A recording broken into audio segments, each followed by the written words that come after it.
तो नमस्कार दोस्तों, कैसे हो आप सब। मैं मुकेश आप सबका स्वागत करता हूँ अपने नए यूट्यूब चैनल स्टोरीज ऑफ बाबा नीम करौली, जहाँ मैं आप लोगों के साथ शेयर करता हूँ बाबा नीम करौली महाराज की जीवनी, उनके कुछ किस्से और कुछ चमत्कार। दोस्तों कहते हैं कि बाबा नीम करौली महाराज जो थे साक्षात संत थे, साक्षात सिद्ध पुरुष थे। और भक्त तो ये भी कहते हैं कि वो साक्षात जो है हनुमान जी के अवतार थे। हनुमान जी के अवतार की बात हो, हनुमान जी की बात हो और वहाँ पर भूत प्रेत और आत्माओं की बात नहीं हो, ऐसा हो नहीं सकता। और आज का किस्सा भी जुड़ा हुआ है कुछ ऐसे ही इंसिडेंट से। तो दोस्तों बात है उन दिनों की जब शंकर प्रसाद व्यास जी जो है कैची धाम आए हुए थे।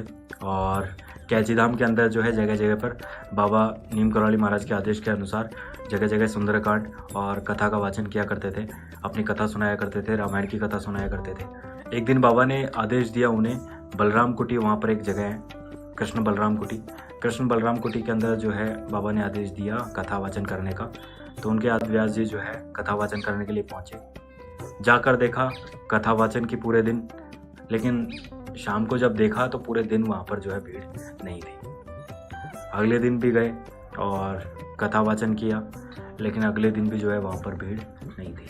अब कहते हैं कि जब कोई कथा का वाचन करता है, कोई कथा सुनाता है या कुछ भी जब मंच पे कोई प्रोग्राम करता है, तो जब तक ऑडियंस नहीं हो तब तक जो है कथा वाचन करने में या कोई भी प्रोग्राम करने में मज़ा नहीं आता। इसलिए जो है शंकर प्रसाद व्यास जी भी जो है थोड़ा सा मानसिक जो है परेशान हो गए थे कि यार क्या दिक्कत आ रही है। बाकी जगह जब उन्होंने कथा वाचन किया था, कथा सुनाई थी, रामायण सुनाई थी, सुंदरकांड जब किया था, तो कई सारे भक्त उनके आते थे और पंडाल के अंदर जो है भीड़ हो जाती थी पूरी।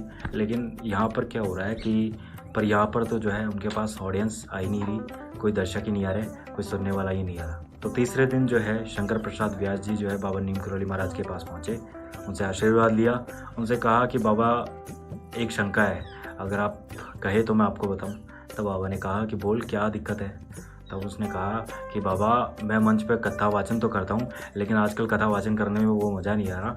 आजकल जो है 2 दिन से मैं कथा वाचन कर रहा हूँ, लेकिन कथा मंच के अंदर जो है पंडाल के अंदर श्रोता नहीं आ रहे हैं, दर्शक नहीं आ रहे हैं देखने के लिए।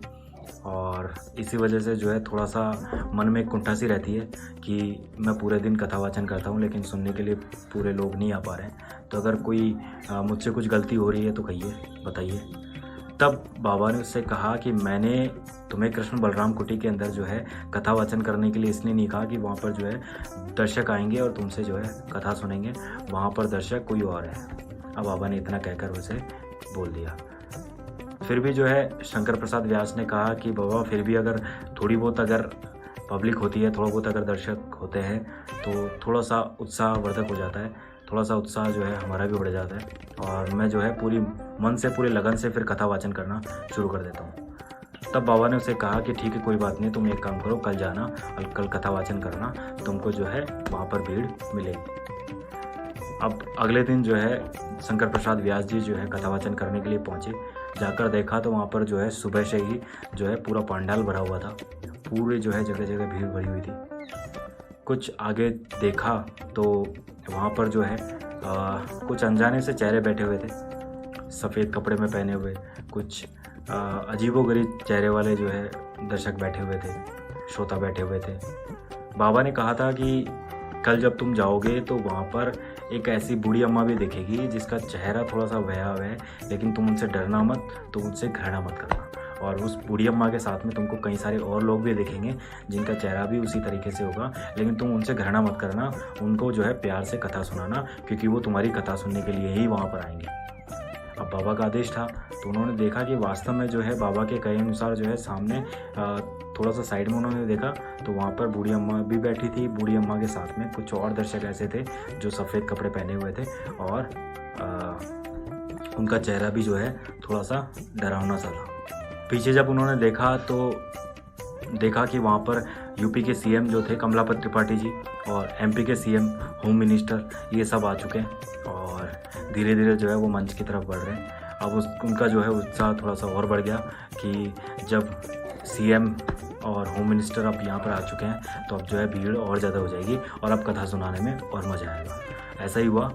उस दिन भीड़ इतनी ज़्यादा थी कि पंडाल के अंदर लोग आ नहीं रहे थे और पंडाल के बाहर से भी जो है कथा सुन रहे थे। शाम को जैसे ही कथा समाप्त हुई तो उसने सोचा कि क्यों ना मैं जो है ये बाबा ने जिनके बारे में बताया था बूढ़ी अम्मा, मैं उनसे एक बार बात सुनूं, उनसे बात करूं।